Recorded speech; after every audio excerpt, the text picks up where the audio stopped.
সম্মানিত ভিউয়ার্স, আসসালামু আলাইকুম। এখানে দেখতে পাচ্ছেন বাঁশের খুঁটিগুলো জোড়া ছিল।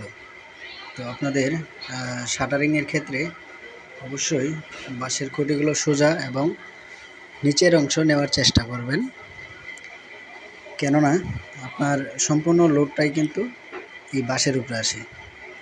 এবং সবচেয়ে ভালো হয় যদি আপনি আগে ফ্লোরটা ঢালাই করে তারপরে হচ্ছে গিয়া ছাদটা ঢালাই করেন। যেহেতু আপনি ফ্লোর আগে ঢালাই করতে পারতেছেন না, সেখানে আপনি মাটিগুলো ভালোভাবে বসিয়ে নিতে হবে। এদিকটা খেয়াল রাখতে হবে। বাঁশ নির্বাচনে অবশ্যই সোজা বাঁশ নির্বাচন করতে হবে। আর নিয়মিত ভিডিও পেতে আমার চ্যানেলটা সাবস্ক্রাইব করুন।